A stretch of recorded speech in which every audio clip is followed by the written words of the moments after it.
Make some noise, ladies and gentlemen, for Mr. Tom G. Warrior.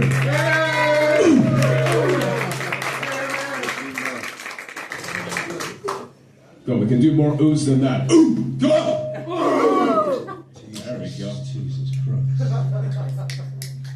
Can we just slightly turn down the mics a bit to avoid feedback?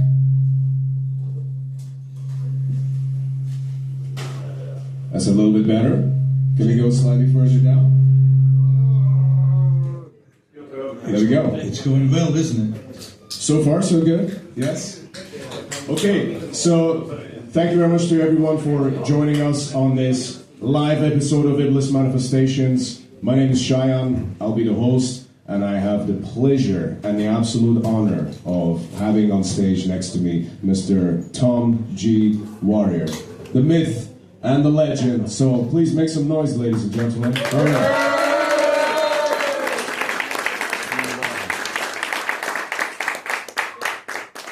So Tom, this evening you will be performing a headline show with Triumph of Death. You'll be performing songs of Hellhammer, all the way from the early 80s. So how are we feeling, man? What's going through your mind at the minute?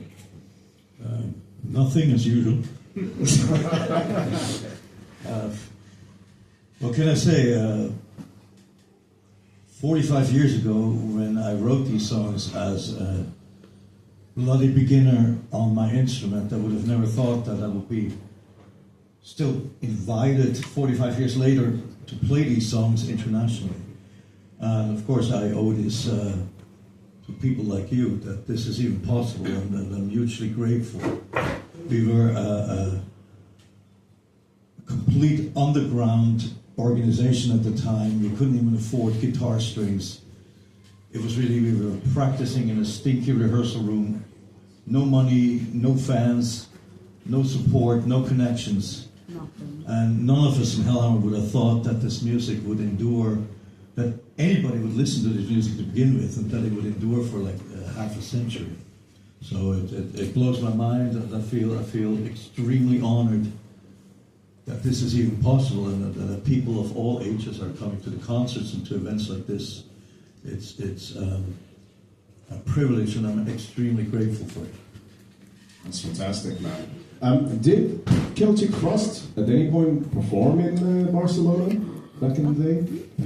It's not back in the day, but I think we might have done so after the reunion. After the reunion, Yeah, right. The first time we played Spain was only after the reunion.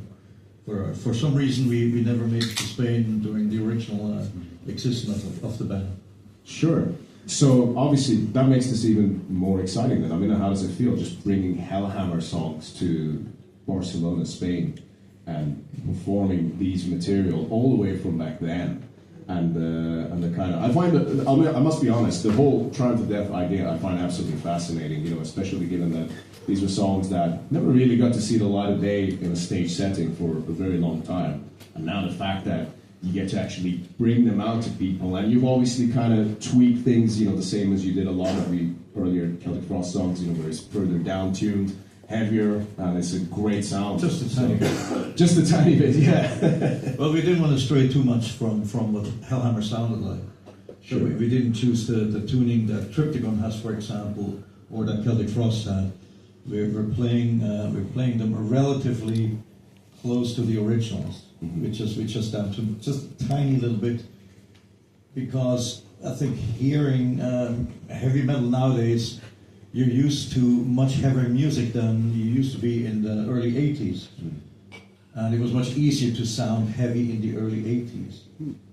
And we just wanted to give it a tiny little tweak to bring the music into the 21st century, but we didn't want to stray too much from the original.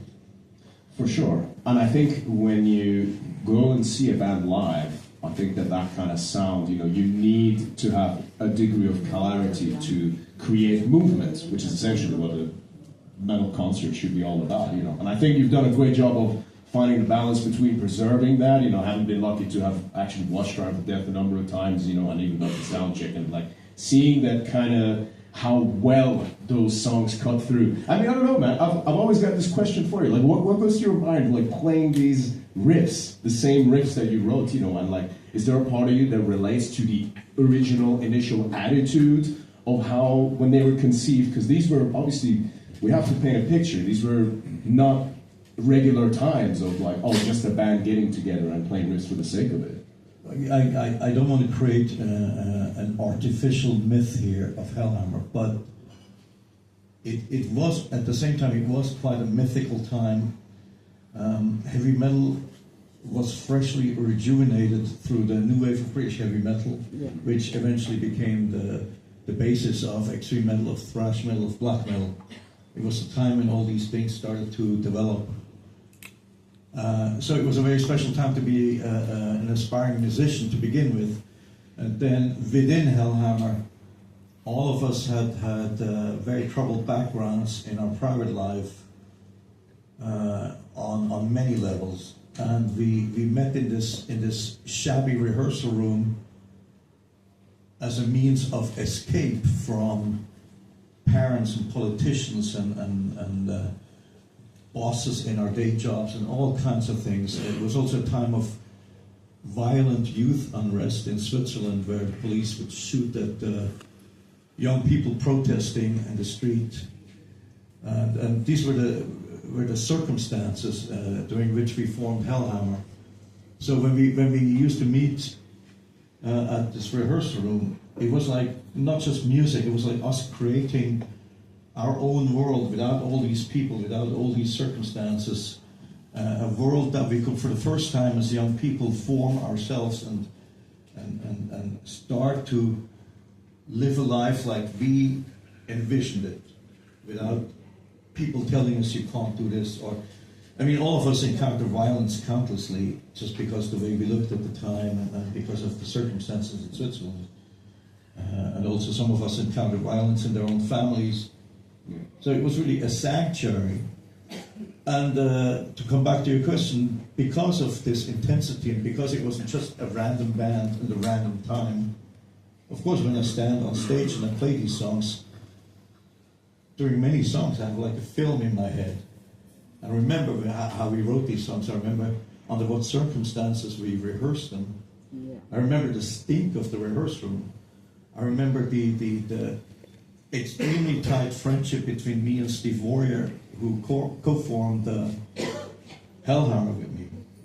And especially in the beginning of Triumph Death, the band has been together now for 6-7 years, but especially during the first few concerts, it was actually sometimes extremely emotional to be on stage and play these songs for the first time live.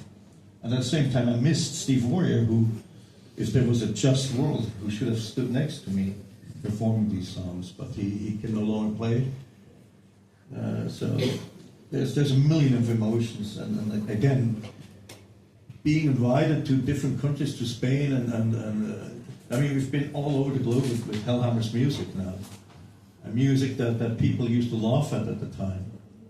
It blows my mind, and it's a wonderful experience, and it's also, I'm hugely grateful that this is even possible. It is truly fantastic, really, and also, you know, the fact that the songs actually stand the test of time makes it even more interesting. Do they? I think so, yeah. I think you guys will be able to tell for sure for later, but my verdict is absolutely they do, man. We have to give credit to the rest of the band in Triumph Death as well, of course, for doing such a great job of performing these songs as well. But you know, the idea to bring these songs to the stage for the very first time is also at the same time very preposterous, because we're talking about a time when thrash metal or black metal wasn't really defined yet. And at that time, it was still very dependent on punk music, and you can hear that. It's extremely simple, it's very simplistic. It basically just lives off aggression and energy, and there's no sophisticated riffs or arrangements. And that's, given that we're playing in the year 2026, where extreme metal has developed into an art form, it's quite preposterous at the same time. And I don't know what made me decide to do this. Sometimes I think, were you insane to do this? We're going on stage on festivals where like every band has better riffs, has better songs, is more sophisticated, and here we are.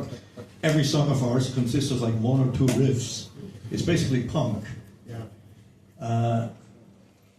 And I really, we go on stage and we don't know how the people will react to this, because you're a modern audience and you're used to modern extreme metal. And here we come, basically a time capsule, a true time capsule of the early 1980s, and we play extreme metal as it used to be 45 years ago. And it's not something guaranteed that this works. Yeah. Absolutely. You made a really interesting point there. I mean, you say, extreme metal audience, but I think that a lot of people who listen now, if they've either been around for a long time, or even like the newer generation, they get to maybe get into extreme metal through like more modern bands, but then everyone seems to kind of gravitate towards to the older stuff. Like I'm sure that there are now, I don't know, maybe like an 18-year-old extreme metal head who's only been listening to metal itself for like 2 years and is now just getting into Celtic Frost or Hellhammer for the first time. That's entirely possible now. Well, I think that's the beauty about the metal scene. In the music industry, to use the evil word, heavy metal is really a special niche. And I know it's a tower cliche, but heavy metal is kind of like a family. In spite of all the realities, in spite of all the commercial leanings, it's still a fraternity, it's still a family. And in heavy metal, for example, you can still sell records because people buy records. And there's many other aspects that make it very unique in the music industry. And one of these things is that which is something I also found out 20 years ago when we brought back Celtic Frost. Martin Hurricane and I would often discuss, while we were working on the Monophis album, we were discussing, will we only have people our age in the audience who want to relive their youth, or will there also be young people who are curious? Yeah. And of course we could only find out by going on stage. And then we did the last Celtic Frost World Tour, and the audiences were extremely mixed. There was teenagers, and then up to people our age. Yeah. And that was a fantastic experience, and I feel very lucky. It remained like this with Triptychon, and also when we go on stage with Triumph of Death, the age of the audience is extremely mixed. And I think this is really due to